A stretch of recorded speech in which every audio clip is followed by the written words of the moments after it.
Imagine um lugar tão sagrado que apenas uma pessoa por ano poderia entrar, e se cometesse um único erro, morreria instantaneamente diante da presença de Deus. Um local onde anjos bordados em ouro observavam cada movimento, onde cortinas de materiais preciosos separavam o mortal do divino, e onde cada medida, cada cor, cada detalhe foi ditado diretamente pela voz do Todo-Poderoso. Hoje, vamos descobrir os segredos arquitetônicos que Deus revelou a Moisés no topo do Monte Sinai. Segredos que mudaram para sempre a forma como a humanidade se aproxima do Criador. Bem-vindos ao Entenda a Palavra. Eu sou seu companheiro nesta jornada de descoberta e hoje mergulharemos em Êxodo capítulo 26, um dos textos mais detalhados e simbolicamente ricos de toda a Bíblia. Este não é apenas um manual de construção antiga, é o blueprint divino para a habitação de Deus entre os homens. Uma profecia arquitetônica que apontava diretamente para Jesus Cristo, revelada 1500 anos antes de sua manifestação na Terra. Se você busca entender os mistérios profundos da Palavra de Deus, inscreva-se agora no canal e ative o sininho, porque hoje você descobrirá conexões que vão transformar sua compreensão sobre como Deus deseja habitar em sua vida. Estamos no ano 1446 a.C. Moisés está há 40 dias e 40 noites no topo do Monte Sinai, envolvido por uma nuvem sobrenatural, cercado pela glória manifesta do Deus de Abraão, Isaque e Jacó. Lá embaixo, quase 3 milhões de israelitas aguardam em um silêncio tenso, observando o monte fumegar como uma fornalha. Mas algo extraordinário está acontecendo naquelas alturas celestiais. Deus não está apenas dando a Moisés os 10 mandamentos escritos pelo próprio dedo divino. Ele estava revelando um projeto arquitetônico que seria a ponte entre o céu e a terra, o primeiro lugar na história humana onde o Criador habitaria permanentemente entre suas criaturas. E então Deus fala: "Atenta, pois, que o faças conforme o modelo que te foi mostrado no monte." Estas palavras em Êxodo 25:40 revelam algo impressionante. Moisés não estava recebendo apenas instruções verbais. Ele estava contemplando uma visão, um modelo celestial, uma estrutura que já existia nos lugares celestiais e que deveria ser reproduzida na Terra com exatidão milimétrica. Imagine o impacto dessa revelação. Moisés, o homem que havia crescido nos palácios do Egito, que conhecia as arquiteturas mais impressionantes do mundo antigo, estava agora diante de um projeto que superava em significado e glória tudo o que havia visto. Por que Deus daria instruções tão específicas? Por que cada medida, cada material, cada cor deveria ser exatamente como ele ordenou? A resposta nos leva ao coração da natureza divina. Deus é um Deus de ordem, precisão e propósito. Nada em seus projetos é acidental ou arbitrário. Cada detalhe do tabernáculo era uma linguagem simbólica, uma comunicação visual que ensinaria ao povo de Israel sobre sua santidade, sua glória e sobre o caminho pelo qual eles poderiam se aproximar dele. Considere o contexto histórico da época. Os povos ao redor de Israel construíam templos grandiosos para seus deuses, estruturas permanentes de pedra e mármore, decoradas com imagens esculpidas de suas divindades. Mas o Deus de Israel era diferente. Ele era invisível, santo, transcendente. Não podia ser representado por imagens feitas por mãos humanas. E mais revolucionário ainda, ele queria habitar no meio de um povo nômade, caminhando com eles pelo deserto, compartilhando suas jornadas, suas lutas, suas vitórias. O tabernáculo representava algo completamente novo na história da humanidade, um Deus que não ficava confinado a um local geográfico, mas que acompanhava seu povo onde quer que fosse. Era portátil, desmontável, móvel. Quando a coluna de nuvem se movia, o tabernáculo era cuidadosamente desmontado e transportado. Quando ela parava, era novamente erguido com precisão reverente. Deus estava estabelecendo um novo paradigma de relacionamento entre o divino e o humano. Mas existe algo nas medidas do tabernáculo que poucos percebem, algo que conecta diretamente com a cruz de Cristo e que revela o maior mistério de todos: como um Deus perfeitamente santo pode habitar entre pessoas imperfeitas. Agora, vamos examinar os materiais que Deus especificou para essa construção sagrada. Não eram materiais escolhidos por sua disponibilidade ou economia. Cada elemento carregava um significado profético que apontava para realidades espirituais eternas. E mais impressionante ainda, cada um prefigurava aspectos específicos da pessoa e obra de Jesus Cristo. O ouro puro, que deveria cobrir as tábuas de madeira e formar os utensílios mais sagrados, representa a divindade em sua forma mais pura. Na antiguidade, o ouro era considerado o metal dos deuses por sua incorruptibilidade. Não enferruja, não mancha, não perde seu brilho com o tempo. Assim é a natureza divina de Cristo, imutável, perfeita, eterna. Quando as tábuas de madeira de acácia eram cobertas com ouro, temos uma imagem profética da encarnação. A humanidade de Jesus, representada pela madeira, revestida de sua divindade, simbolizada pelo ouro. A prata tinha um significado específico e tocante. Cada israelita do sexo masculino de 20 anos para cima deveria pagar meio ciclo de prata como dinheiro do resgate por sua alma, como lemos em Êxodo 30, de 12 a 16. Essa prata era então usada para fazer as bases de sustentação do tabernáculo. Imagine a profundidade desse simbolismo. A estrutura que sustentava a habitação de Deus era literalmente construída sobre o preço da redenção do povo. Cada base de prata representava vidas resgatadas, almas redimidas pelo pagamento estabelecido por Deus. O bronze, usado no altar do holocausto e na pia de bronze, simbolizava o julgamento divino. Era no altar de bronze que os sacrifícios eram queimados, onde a justiça de Deus era satisfeita através do derramamento de sangue inocente. É significativo que quanto mais próximo do Santo dos Santos, menos bronze havia e mais ouro aparecia. O julgamento dava lugar à glória conforme nos aproximávamos da presença divina. Mas talvez os elementos mais impressionantes sejam as cortinas especificadas para as cortinas: azul, púrpura, carmesim e linho fino branco. Cada cor carregava uma mensagem celestial. O azul representava o celestial, o divino, aquilo que vem do alto. Era a cor do céu, da transcendência de Deus. O púrpura simbolizava a realeza. Era uma cor caríssima na antiguidade, extraída de moluscos marinhos através de um processo trabalhoso. Apenas reis e pessoas de altíssima posição social podiam usar púrpura. No tabernáculo, declarava a realeza divina daquele que habitava entre as cortinas. O carmesim, uma cor vermelha intensa, apontava para o sacrifício, o sangue derramado, o preço da redenção. E o linho fino branco representava a pureza, a justiça, a santidade perfeita que Deus requer e que Ele mesmo providencia para seus filhos. Agora perceba algo extraordinário. Essas 4 cores e materiais não apareciam de forma aleatória. Elas eram cuidadosamente entrelaçadas nas cortinas, criando um padrão visual que declarava uma mensagem completa sobre a natureza de Deus e sobre o caminho da salvação. Cada fio entrelaçado proclamava que o Deus celestial se tornaria rei, que derramaria seu sangue em sacrifício e que providenciaria a pureza que seus filhos precisavam para se aproximar dele.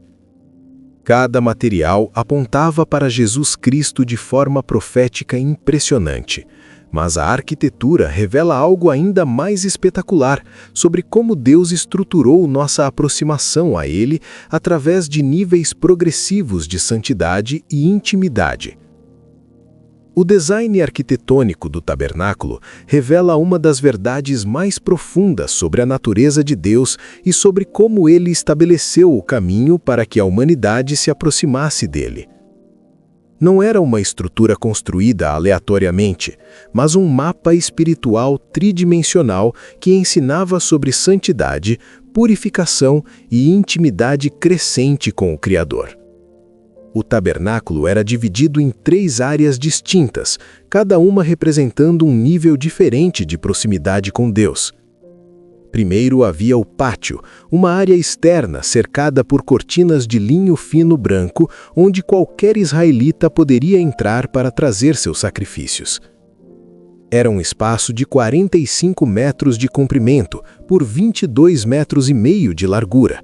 relativamente amplo, onde a luz do sol ainda iluminava tudo claramente. Aqui ficava o altar de bronze dos holocaustos e a pia de bronze onde os sacerdotes se purificavam.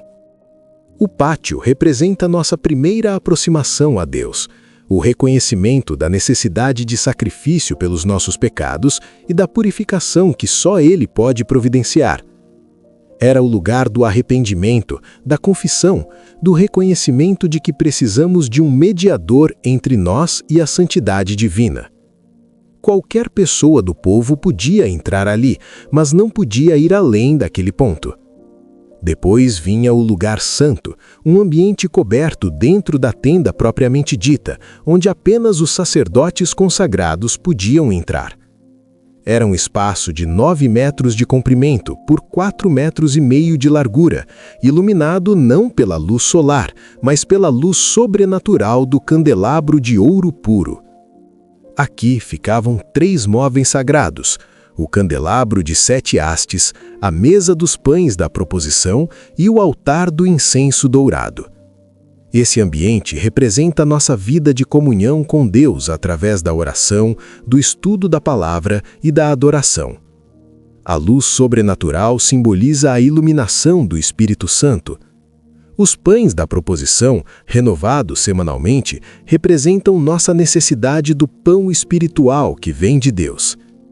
O incenso que subia continuamente do altar dourado simboliza nossas orações ascendendo à presença divina. Mas a área mais impressionante e misteriosa era o Santo dos Santos, separado do lugar santo por um véu impressionante.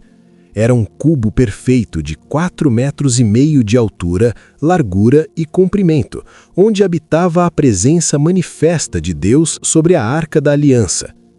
Apenas o sumo sacerdote podia entrar ali, e isso apenas uma vez ao ano, no dia da expiação, carregando sangue de sacrifício pelos pecados do povo.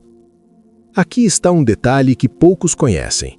O sumo sacerdote entrava no Santo dos Santos com uma corda amarrada em seu tornozelo e pequenos sinos dourados costurados em suas vestes. Por quê? Porque se ele cometesse algum erro ritual, se não estivesse adequadamente purificado, ou se sua aproximação não fosse de acordo com as especificações divinas, ele morreria instantaneamente na presença de Deus. Os outros sacerdotes, esperando do lado de fora, saberiam que algo havia acontecido se parassem de ouvir os sons dos sinos. A corda serviria para puxar o corpo para fora, já que ninguém mais podia entrar naquele lugar santíssimo. Imagine o terror e a reverência que isso gerava.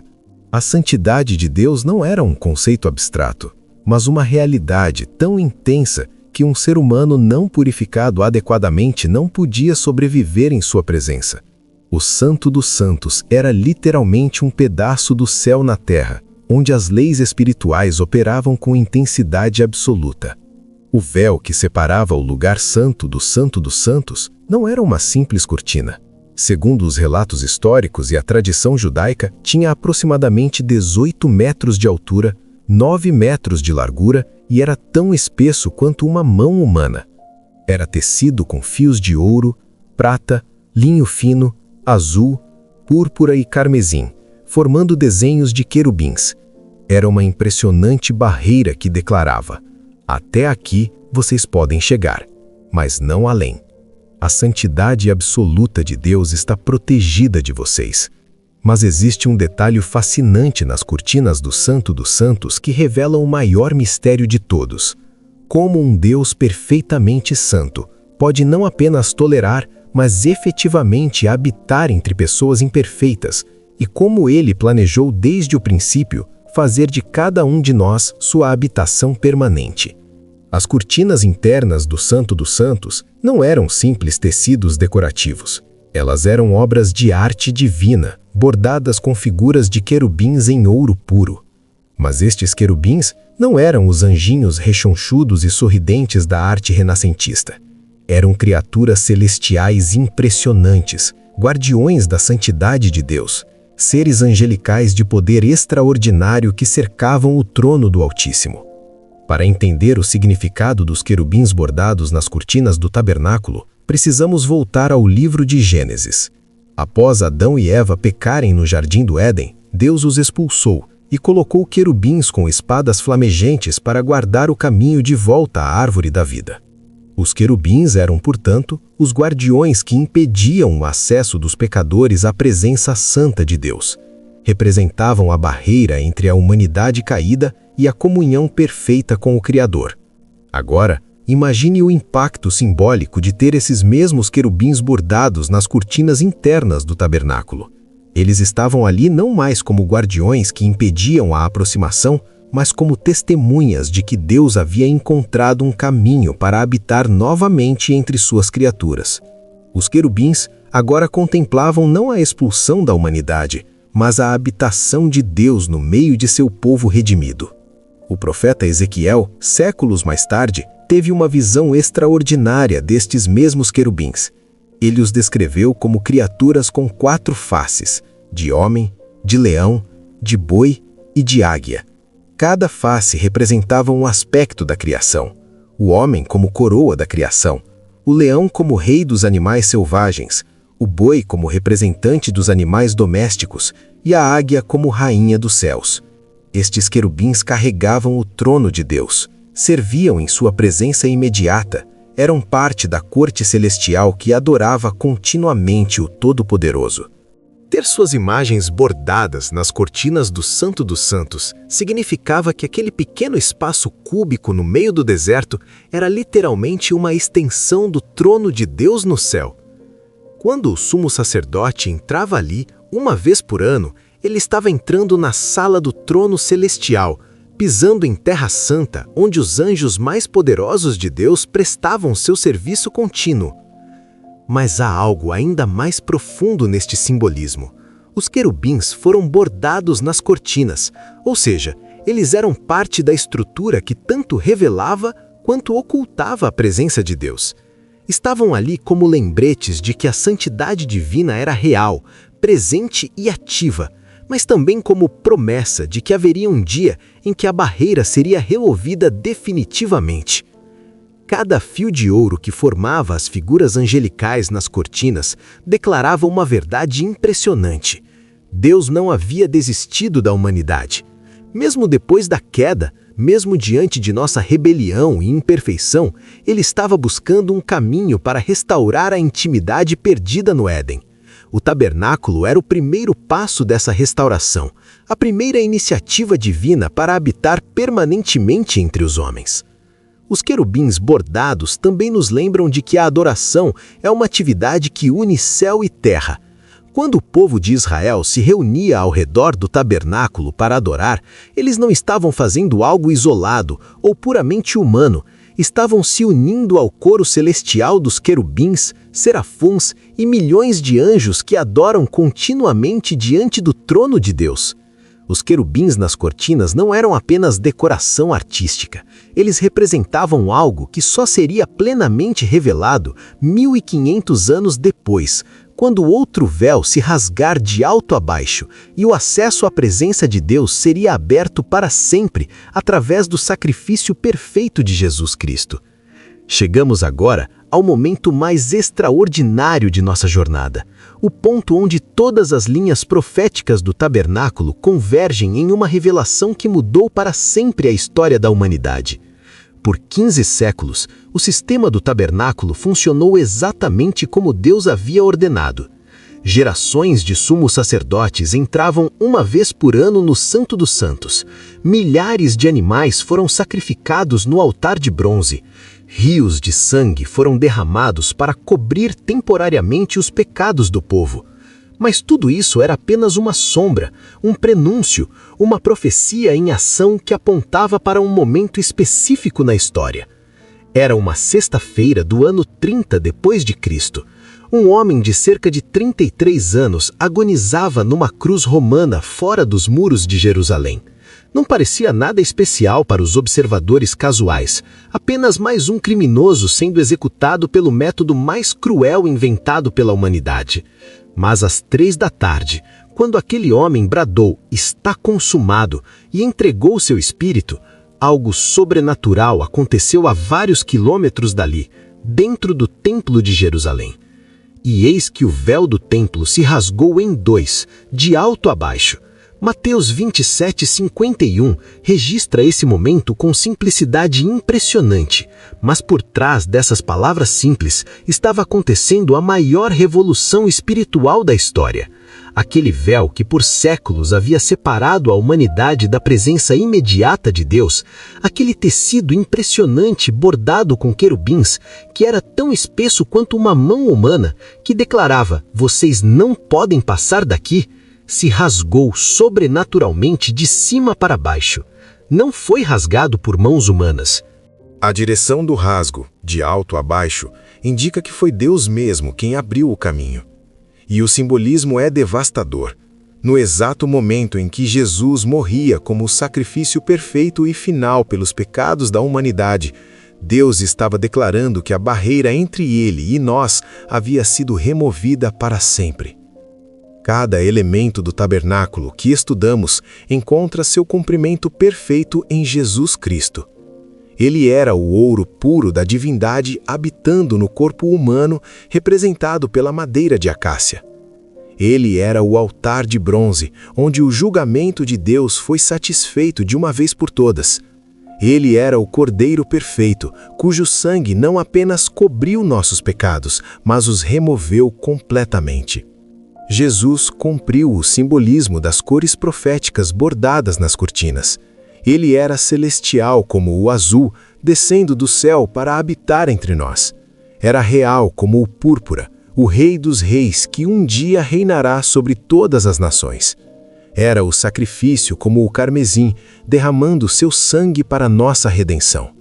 E era puro como o linho branco, sem pecado, sem mácula, a justiça perfeita que Deus acredita a todos os que creem nele. Mas talvez a revelação mais impressionante seja esta: Jesus não apenas cumpriu o simbolismo do tabernáculo, ele se tornou o tabernáculo. João 1,14 declara: "E o Verbo se fez carne e habitou entre nós." A palavra grega traduzida como habitou é eskenosen, que literalmente significa armou sua tenda ou tabernaculou. Jesus era o verdadeiro tabernáculo, a habitação perfeita de Deus entre os homens. E aqui está a verdade mais revolucionária de todas. Através da obra de Cristo, cada pessoa que o recebe como Salvador se torna um tabernáculo vivo de Deus. Paulo declarou em 1 Coríntios 3,16: "Não sabeis que vosso corpo é o templo do Espírito Santo que habita em vós, proveniente de Deus, e que não sois de vós mesmos?" Se somos templos vivos de Deus, então precisamos aplicar os mesmos princípios de santidade e reverência que governavam o tabernáculo original. Assim como essa estrutura tinha 3 níveis de aproximação a Deus, nossa vida espiritual também deve ser caracterizada por níveis crescentes de intimidade com Ele. O pátio representa a nossa vida pública, nosso testemunho diante do mundo. É onde as pessoas nos observam e deveriam ver refletida a glória de Deus através de nossos atos, palavras e caráter. Assim como o pátio era cercado por cortinas de linho branco puro, nossa vida exterior deve ser caracterizada pela pureza, honestidade e integridade. É no pátio de nossa vida que oferecemos nossos sacrifícios vivos diários, morrendo para nossos desejos egoístas e vivendo para agradar a Deus. O lugar santo representa nossa vida devocional privada, nossos momentos íntimos com Deus através da oração, leitura bíblica e adoração. Assim como o lugar santo era iluminado não pela luz natural, mas pela luz sobrenatural do candelabro dourado, nossa vida interior deve ser iluminada pelo Espírito Santo, não pela sabedoria humana.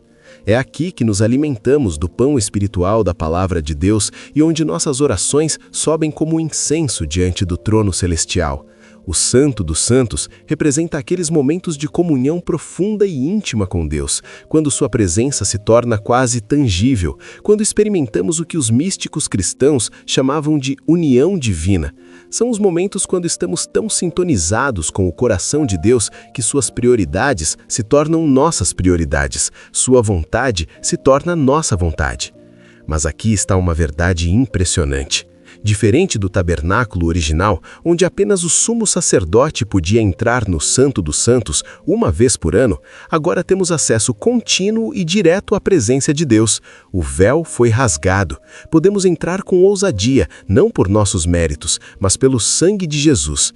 Isso significa que cada momento de nossa vida pode ser vivido na presença manifesta de Deus. Não precisamos esperar até domingo para adorá-lo. Não precisamos de um intermediário humano para falar com ele. Não precisamos de rituais complexos ou locais específicos para experimentar sua presença. Ele habita em nós permanentemente. Mas com esse privilégio extraordinário vem também uma responsabilidade tremenda. Paulo pergunta: que acordo há entre o templo de Deus e os ídolos? Porque vós sois o templo do Deus vivente. Se somos templos de Deus, então tudo o que permitimos entrar em nossas mentes, corações e corpos deve ser avaliado à luz dessa realidade. Permitiríamos no Santo dos Santos do tabernáculo original algo que desonrasse a Deus? Jamais.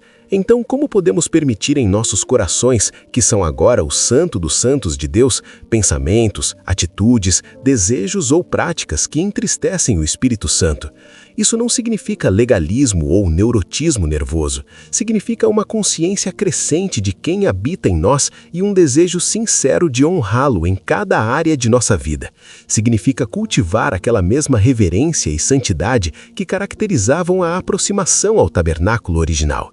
E aqui está uma promessa impressionante. Quando começamos a viver conscientemente como templos de Deus, Ele começa a manifestar sua presença através de nós de maneiras extraordinárias.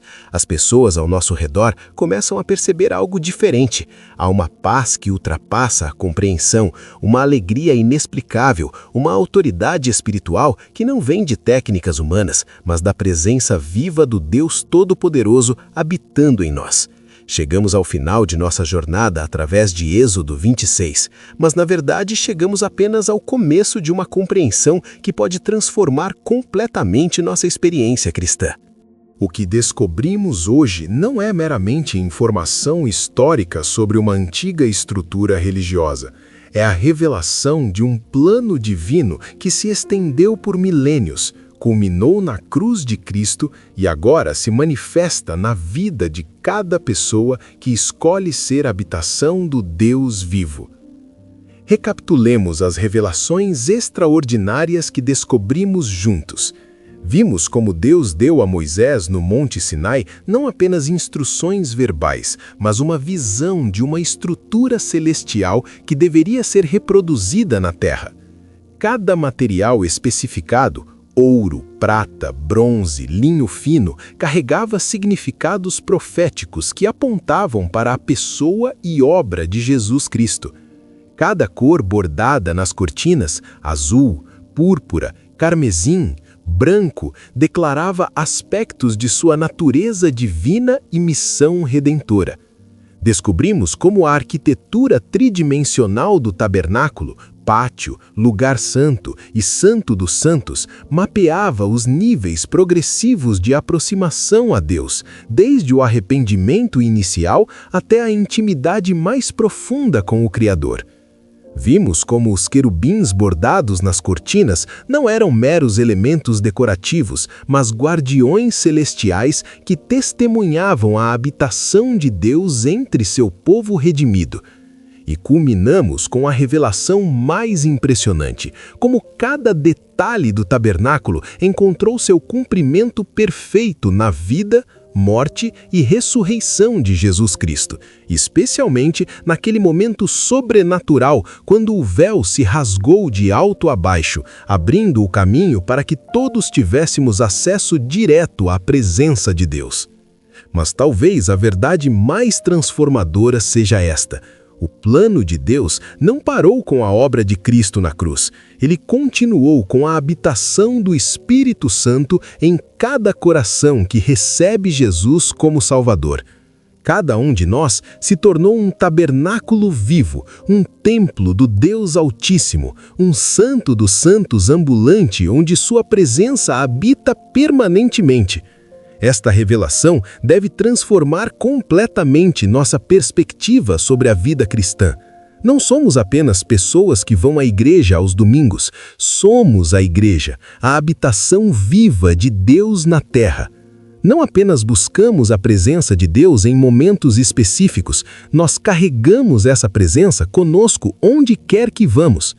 Se Deus deu tantos detalhes específicos para uma tenda temporária no deserto, uma estrutura que seria usada apenas por alguns séculos, imagine os detalhes impressionantes que Ele preparou para a nossa habitação eterna com Ele. Jesus disse: "Na casa de meu Pai há muitas moradas, vou preparar-vos lugar." O mesmo Deus que projetou o tabernáculo com precisão divina está agora preparando moradas celestiais para cada um de seus filhos. Mas aqui está uma questão que deve nos acompanhar. Se já experimentamos apenas um vislumbre da glória divina através de nossa vida como templos terrestres, o que será quando habitarmos permanentemente na presença imediata de Deus? Se já conhecemos algo de sua paz, alegria e poder através do Espírito Santo habitando em nossos corações mortais, o que experimentaremos quando recebermos corpos glorificados e vivermos eternamente em sua presença sem qualquer véu ou barreira? Encerro com um desafio e um convite. O desafio é este: você tem vivido conscientemente como templo do Deus vivo? Tem cultivado a santidade e reverência que essa realidade exige? Tem permitido que a presença que habita em você se manifeste através de sua vida de maneiras que honrem aquele que escolheu fazer de você sua habitação? O convite é para uma jornada ainda mais profunda nos mistérios da Palavra de Deus. Se as revelações de Êxodo 26 tocaram seu coração hoje, imagine o que descobriremos quando estudarmos os utensílios sagrados que ficavam dentro do tabernáculo, a Arca da Aliança com seus querubins dourados, o candelabro de 7 hastes, a mesa dos pães da proposição, o altar do incenso. Cada um carrega segredos proféticos que ampliarão ainda mais nossa compreensão do plano redentor de Deus. Se este vídeo impactou sua vida, deixe um like, compartilhe com alguém que precisa conhecer essas verdades e nos comentários conte qual foi a revelação que mais tocou seu coração hoje. Inscreva-se no canal e ative o sininho para não perder nossa próxima jornada pelos mistérios da palavra. E lembre-se sempre, você não é apenas uma pessoa que busca a Deus. Você é a habitação escolhida do Deus que busca você, o tabernáculo vivo onde sua glória deseja se manifestar nesta geração. Que essa verdade transforme completamente a maneira como você vive, ama e serve ao Senhor, que fez de você sua morada eterna.